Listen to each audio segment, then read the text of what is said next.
오늘 이 시간 함께 우리가 살펴보실 하나님 말씀은 시편 41편 1절부터 13절까지 말씀입니다. 시편 41편 1절부터 13절까지 저 여러분이 한 절씩 교독하시도록 하겠습니다. 먼저 1절입니다. 가난한 자를 보살피는 자에게 복이 있으며 재앙의 날에 여호와께서 그를 건지시리로다.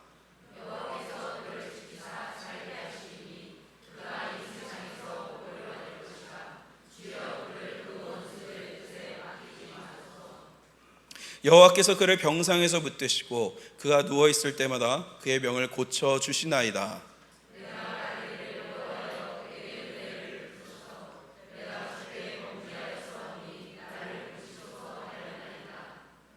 나의 원수가 내게 대하여 악담하기를 그가 어느 때에나 죽고 그의 이름이 언제나 없어질까 하며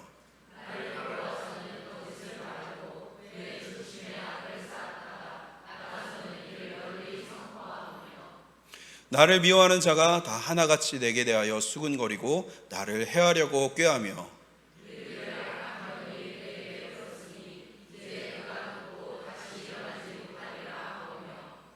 내가 신뢰하여 내 떡을 나눠 먹던 나의 가까운 친구도 나를 대적하여 그의 발꿈치를 들었나이다.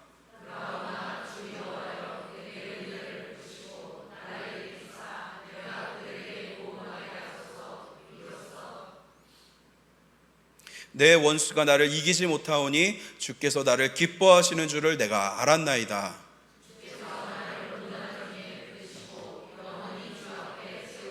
함께 읽으시겠습니다. 이스라엘의 하나님 여호와를 영원부터 영원까지 송축할지로다. 아멘, 아멘, 아멘.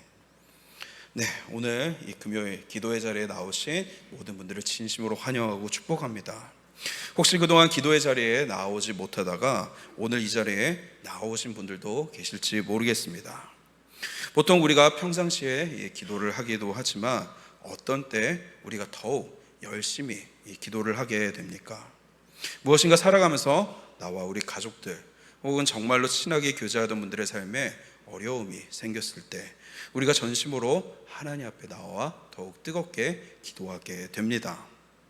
그러나 한편으로 우리 마음속에 그런 기도를 하면서도 때로는 하나님께서 우리 기도를 들어주시지 않으면 어떡하지 하는 일말의 이 불안감이 자리 잡고 있는 것 또한 우리의 모습이기도 하지요.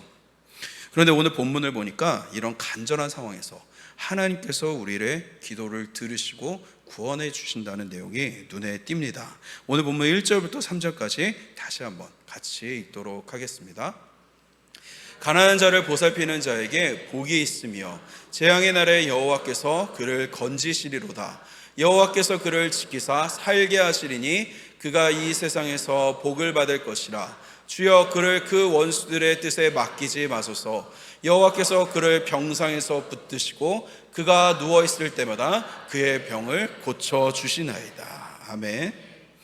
오늘 우리가 살펴볼 이 시편 41편은 다윗이 지은 시입니다. 그런데 다윗은 지금 하나님께서 어떤 일을 한 사람에게 세 가지 복을 주신다고 하는데 그 첫 번째가 바로 1절 후반절에 나오는 것처럼 재앙의 날에 하나님께서 구원해 주시며 2절에 나오는 것처럼 원수들로부터 지켜주시고 살게 해주시며 3절에 나오는 것처럼 병을 고쳐주신다는 것입니다. 1절 후반절에서 말하는 이 재앙의 날이란 쉽게 말해서 우리 인생 가운데 여러 가지 어려운 일들이 찾아왔을 때 그런 때를 말합니다. 아마 지금도 이 자리에 나오신 분들 중에 말 못할 그런 어려운 사정이 생기셔서 하나님께 기도하러 나오신 분들도 계실 수 있는데 그런 분들을 하나님께서 건져 주신다는 것이죠. 그리고 2절에 나오는 것처럼 우리가 살아가면서 특별히 내가 무엇인가 잘못을 한 것도 아닌데 나를 공격하고 힘들게 만드는 그런 사람들 때문에 정말 원수와도 같은 그런 사람들 때문에 하나님 앞에 기도하러 나오신 분들도 계실 수 있습니다. 그런데 하나님께서 그런 원수와 같은 사람들로부터 우리를 보호해 주시며 살게 해주신다는 것입니다. 또한 3절은 우리가 살아가면서 아프고 병들고 힘이 들 때가 있는데 하나님께서 그런 자들 역시 평안히 힘과 그 치유를 해주신다는 것을 오늘 시편에서 다윗은 이야기하고 있습니다.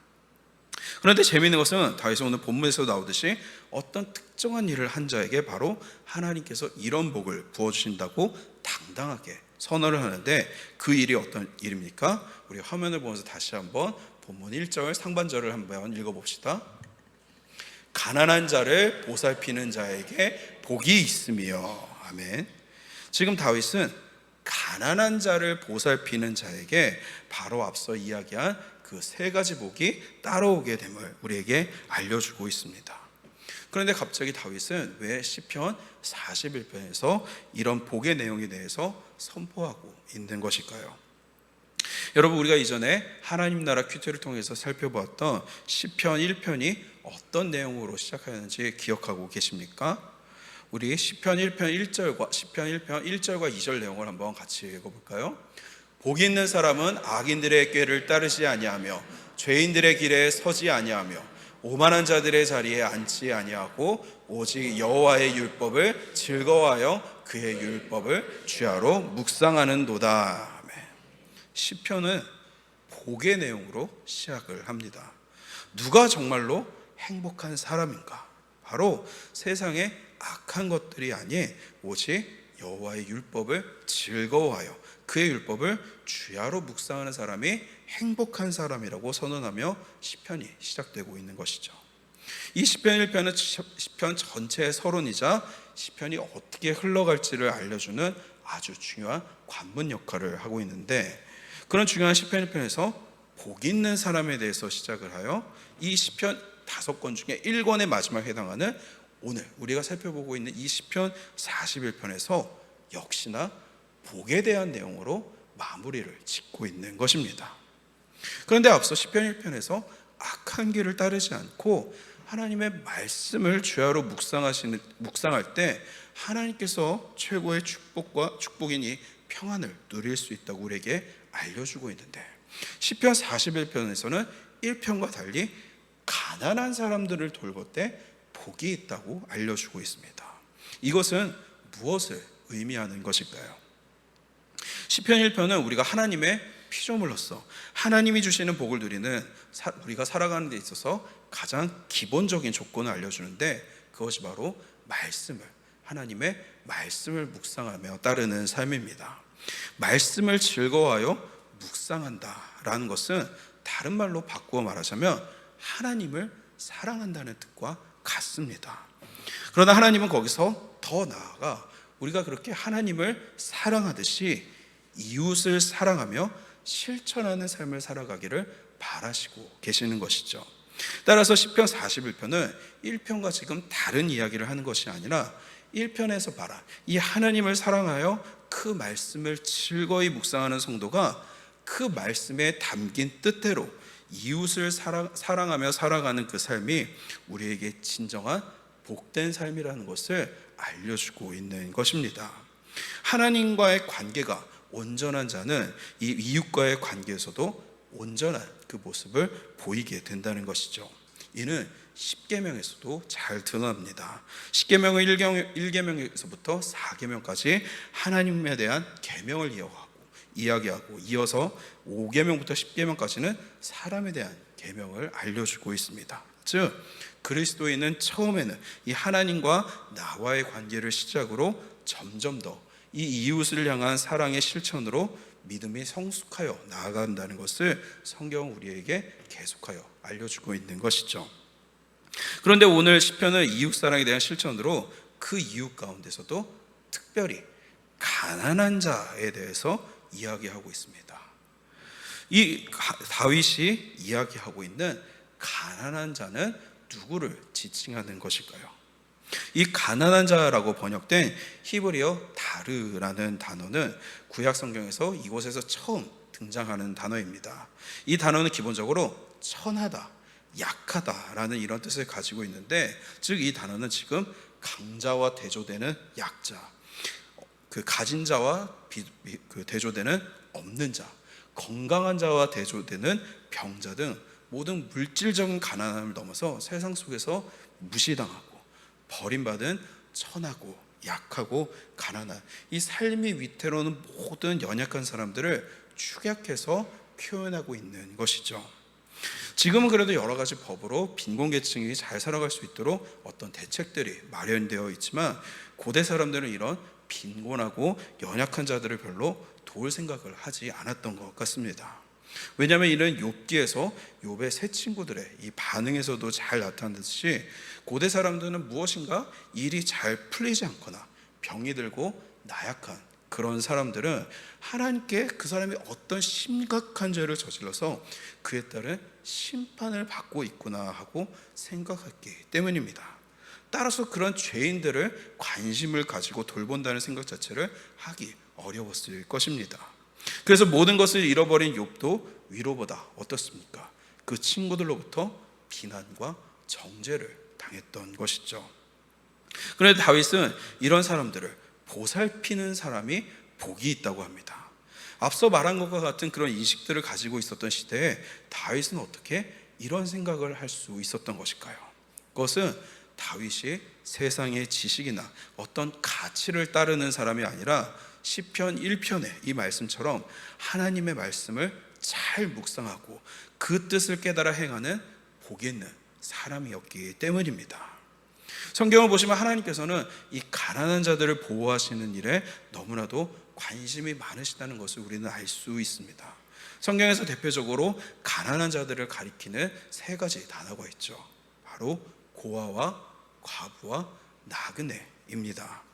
그들을 돌보라는 내용이 수없이 약자들을 돌봐야 한다는 뜻은 이미 창세기에서부터 암시되어 있습니다. 우리 창세기 1장 28절을 함께 읽어봅시다.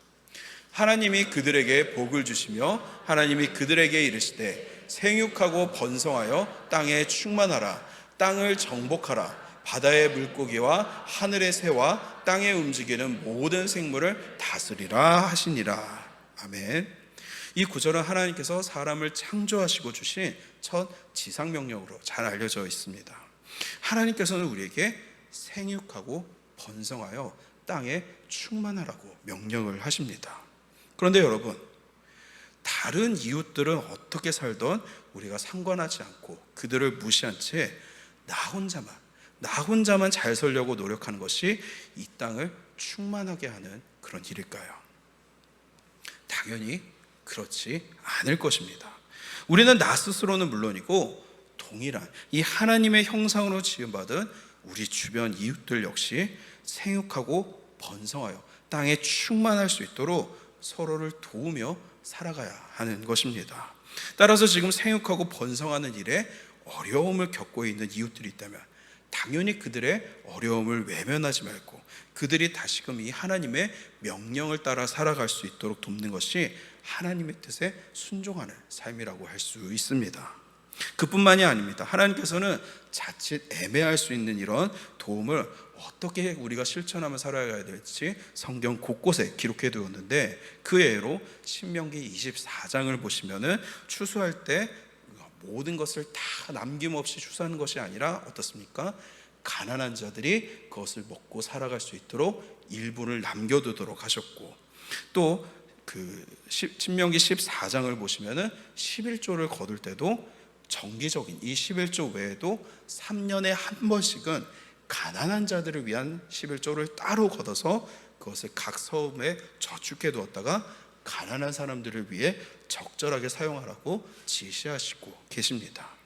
이처럼 단순히 하나님께서는 우리가 자신의 이익만을 위해서 살아가는 것이 아니라 다른 이웃들을 돌보며 함께 더불어 살아갈 것을 우리에게 강조하여 가르치시고 계신 것이죠. 그래서 다윗은 오직 말씀에 근거하여 자신의 이 말씀의 뜻을 깨달아 실천하는 사람이 행복한 사람이라고 자신 있게 오늘 이야기할 수 있었던 것입니다. 이렇게 우리는 하나님의 뜻에 따라 가난한 자를 보살피며 살아가야 합니다. 그런데 정확히 여기서 이 보살피라는 말의 뜻이 무엇일까요?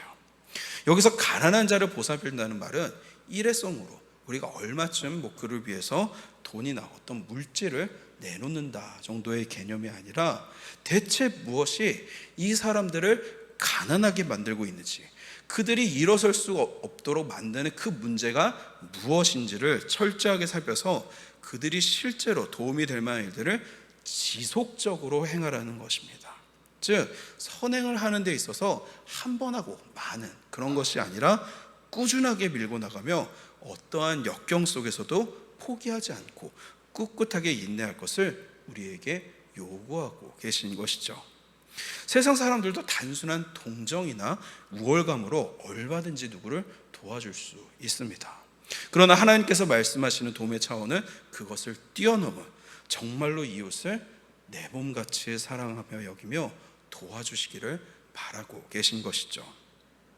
물론 이 일이 쉽지는 않습니다. 그러나 여러분, 한번 이렇게 생각해 보면 어떨까요? 내가 도와주는 입장에 서 있는 사람이 아니라 내가 지금 이 성경에서 말하고 있는 가난한 자라면, 내가 그 가난한 자라면 어떻게 느껴질까요? 저와 여러분 모두 누구나 가난한 자가 될 수 있습니다. 특히 앞서 우리가 먼저 살펴본 이 하나님이 주시는 세 가지 복에서 이미 그것을 암시하고 있지요. 왜 다윗은 하나님께서 재앙의 날에 우리를 건져주신다는 이 복의 이야기를 했을까요? 왜 원수들로부터 보호해 주신다는 복을 이야기했을까요? 왜 병상에서 치유하여 주신다라는 복을 이야기한 걸까요?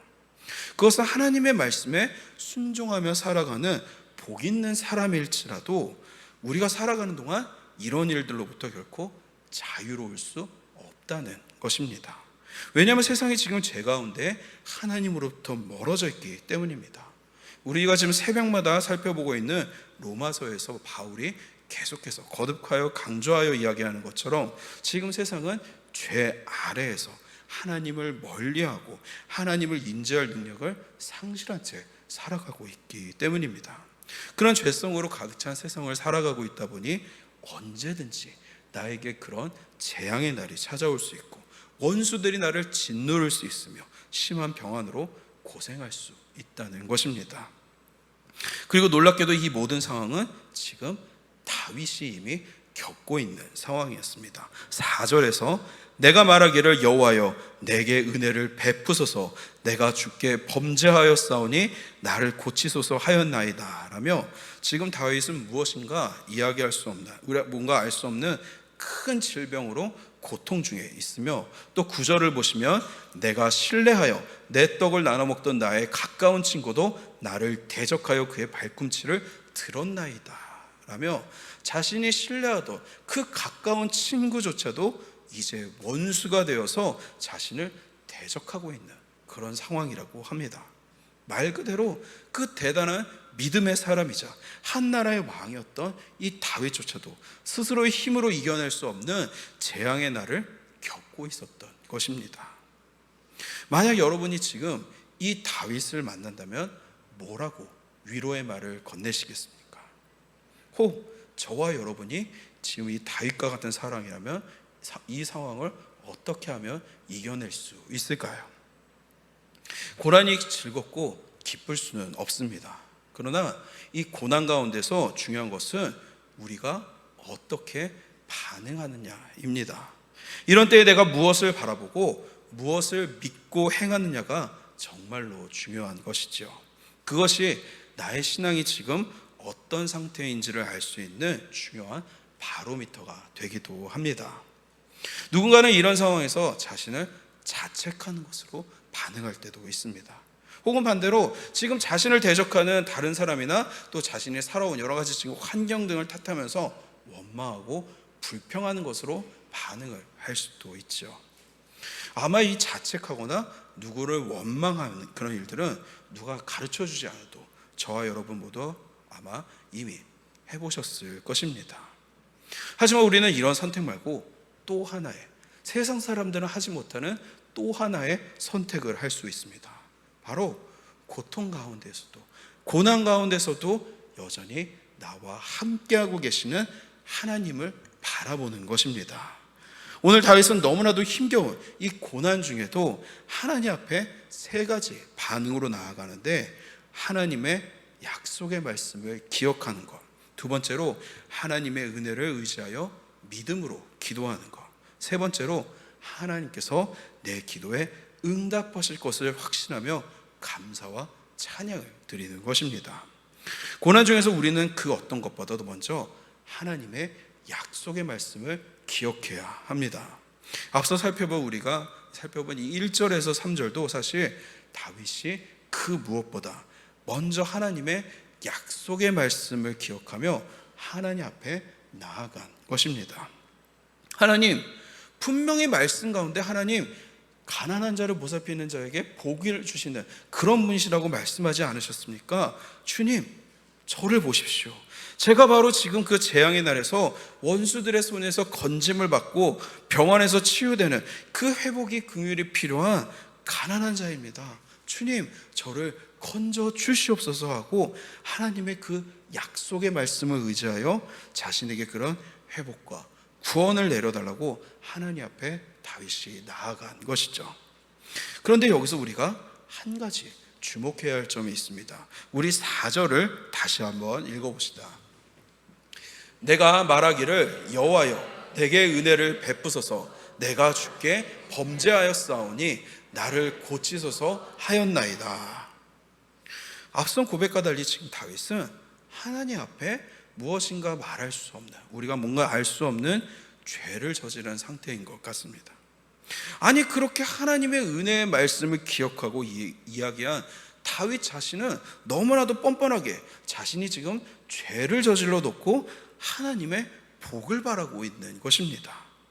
뭔가 너무 아이러니하게 느껴지지 않습니까? 그런데 여러분, 지금 이 다윗의 행동은 전혀 이상한 것이 아닙니다. 지금 다윗은 내가 하나님 앞에 이런저런 일들을 너무나도 잘해왔기 때문에 자신을 고쳐달라는 것이 아닙니다.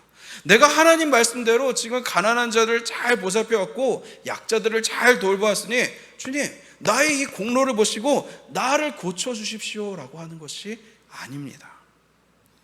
지금 다윗은 오직 하나님의 약속의 말씀을 기억함과 동시에 또 한 번 자신의 죄인됨을 하나님 앞에 고백하며 오직 하나님의 그 절대적인 은혜에 기대어 하나님 앞에 나아간 것입니다. 지금 우리가 로마서에서 어찌 보면 지겹게 지금 반복되어 바울이 이야기하고 있는 것이 무엇입니까? 우리 로마서 3장 23절과 24절을 함께 읽어봅시다. 모든 사람이 죄를 범하였음에 하나님의 영광에 이르지 못하더니 그리스도 예수 안에 있는 속량으로 말미암아 하나님의 은혜로 값없이 의롭다 하심을 얻은 자 되었느니라. 아멘. 우리가 받은 이 구원의 은혜가 우리가 뭔가를 잘해서 내가 의인이라서 받은 것이 아니라 오직 하나님의 사랑과 긍휼의 은혜로 말미암아 하나님의 그 영광에 이룰 수 없는 죽을 수밖에 없었던 죄인이 구원받은 것입니다. 오직 은혜, 오직 은혜만을 강조하고 있습니다. 다윗 역시 마찬가지입니다. 다윗 역시 지금 하나님을 사랑하여 주야로 말씀을 묵상하는 가운데 그리고 자신이 살아가면서 경험한 가운데 그 여러 가지 일들을 통해서 이 하나님의 사랑, 내가 뭔가를 잘해서 하나님께서 나를 사랑하시고 나를 은혜 가운데 두시는 것이 아니라 하나님의 그 전적인 사랑과 그 은혜로 말미암아 나를 이 은혜로 인도하여 주시는구나, 나를 이 은혜의 자리에 초청해 주시는구나, 이 사실을 다윗은 그 누구보다 잘 깨달았을 것입니다. 따라서 지금 다윗은 자신의 어떤 공로를 주장하는 것이 아니라 겸손히 하나님, 저는 그 하나님의 은혜를 얻기도 힘든 죄인이지만 오직 그 하나님의 그 크신 긍휼과 은혜로 저를 제발 회복시켜 주시옵소서. 하나님 그 약속의 말씀을 제가 기억하오니 저는 부끄러운 죄인이지만 하나님은 그 은혜가 풍성하신, 그 사랑이 풍성하신 분이시오니 주님, 내가 오직 그 은혜만을 의지합니다. 주님, 내가 그 은혜만을 의지하며 나아가니 저를 불쌍히 여기시고 가난히 보아주셔서 저를 이 긍휼 가운데 저를 구원하여 주시옵소서. 오직 다윗이 지금 하나님의 은혜만을, 그 믿음의 사람이라고 말했던 그 다윗조차도 자신을 죄인이라고 하나님 앞에 겸손히 고백하며 오직 하나님의 은혜에 기대어 하나님 앞에 기도하며 나아갔던 것입니다. 따라서 여러분, 이 밤 무엇인가 지금 기도 제목을 두고 하나님 앞에 기도하실 때 오직 하나님의 은혜를 기대어 기도하시기 바랍니다. 자신의 어떠한 공로를 자랑하지 마시기 바랍니다. 혹여 하나님의 어떠한 지금 내 상황 가운데 어떠한 일들에 대해서 불평이나 불만을 털어놓지 마시기 바랍니다. 내가 이렇게 잘해왔는데 왜 나에게 이런 복을 주시지 않느냐고 그렇게 말하지 않기를 바랍니다. 우리가 오직 하나님의 이 회복과 구원을 기대할 수 있는 것은 우리의 공로가 아닌 무엇이라고요? 오직 하나님의 은혜밖에 없음을, 그 은혜에 기댈 수밖에 없음을 이 시간 고백하시기 바랍니다. 이처럼 우리가 하나님의 약속의 말씀을 기억함과 동시에 우리는 말씀에 나타난 그런 은혜를 받을 만한 자격이 없는 죄인이지만 오직 하나님의 그 크신 은혜를 믿음으로 의지하여 하나님 앞에 기도하며 믿음으로 나아가야 하는 것입니다. 마지막 세 번째로 우리는 하나님께서 우리의 기도에 응답하실 것을 확신하며 감사와 찬양으로 하나님 앞에 나아가야 합니다. 11절에서 다윗은 내 원수가 나를 이기지 못하오니 주께서 나를 기뻐하시는 줄을 내가 알았다라고 고백합니다. 12절에서도 자신을 붙드시고 영원히 주 앞에 세우신다고 합니다. 즉 원수가 자신을 이기지 못하는 그 이유는 오직 하나님께서 자신을 기뻐하시기 때문에, 이는 자신은 하나님으로 인해 영원히 승리하고 영원히 안전할 것을, 하나님으로 인해 자신이 지금 안전하고 하나님이 자신을 지켜주실 것을 확신하고 자신의 기도에 응답하실 것을 확신하고 있는 것이죠. 여러분, 이 밤 기도하실 때 하나님의 응답을 확신하시면서 하나님을 찬양하며 기도하시기 바랍니다. 하나님께서 나의 기도에 응답하실까 하는 그런 확신 없는 기도가 아니라 내가 이미 하나님께 구원을 받은 하나님의 자녀로서 나의 모든 삶을 이미 하나님께서 지키시고 보호하시며 인도하시고 계시기 때문에 하나님께서 반드시 나의 기도에 응답하실 것이며 가장 선하신 길로 인도하실 것이라는 믿음으로 기도하시기 바랍니다. 그것이 비록 내가 원했던, 내가 생각했던 그 방향과 뜻과는 다를지라도 예수님께서 마지막으로 기도하실 때 자신의 뜻이 아닌 하나님의 뜻대로, 하나님의 원대로 이루어지길 바란다고 기도하셨던 것처럼 우리 역시 내 삶에서 하나님의 가장 크시고 위대하신 그 선하신 뜻대로 인도하실 것을 믿음으로 기도하며 나아가야 합니다. 그리고 그렇게 기도한 우리의 마음과 입술에 남는 것이 무엇입니까? 오직 감사와 찬양밖에 없는 것이죠. 우리 마지막 13절을 함께 읽어봅시다. 이스라엘의 하나님 여호와를 영원부터 영원까지 송축할지로다. 아멘, 아멘. 아멘이십니까? 사랑하는 성도 여러분, 오늘 시편에서 다윗은 마지막에 이렇게 고백합니다. 이스라엘의 하나님 여호와를 영원부터 영원까지 송축할지로다. 수많은 고통과 어려운 가운데 있었던 다윗이지만 하나님의 이 약속의 말씀과 그 은혜를 기억하며 응답의 확신을 가지고 있었던 다윗은 기쁘게 하나님을 향한 찬송이 입술 가운데서 그 마음속, 그 영혼 깊숙한 곳에서부터 터져나올 수 있었습니다.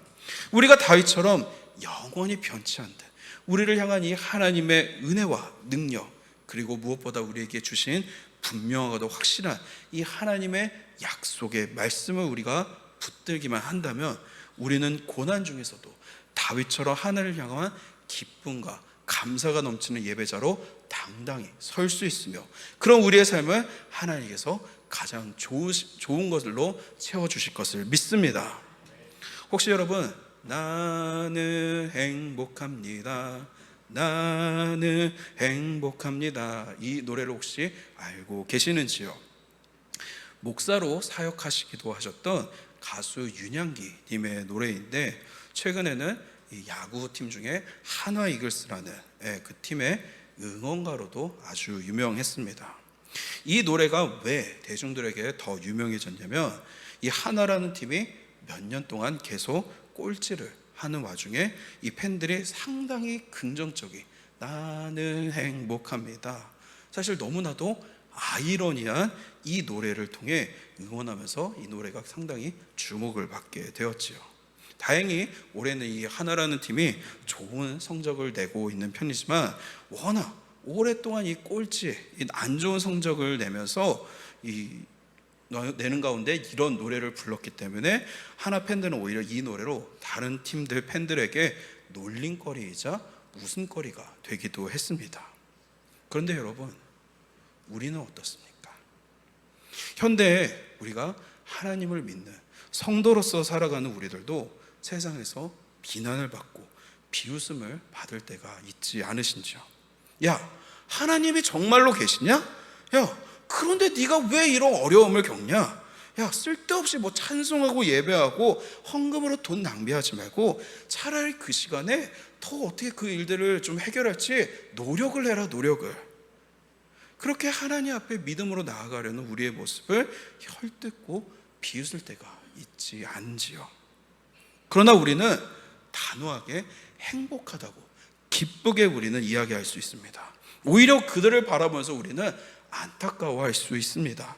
왜냐하면 이 좋은 하나님의 약속의 말씀과 그 은혜를 누리며 살아가고 있는 하나님의 택하심을 받은 진정한 복 있는 사람들이 누구입니까? 바로 저와 여러분이기 때문입니다.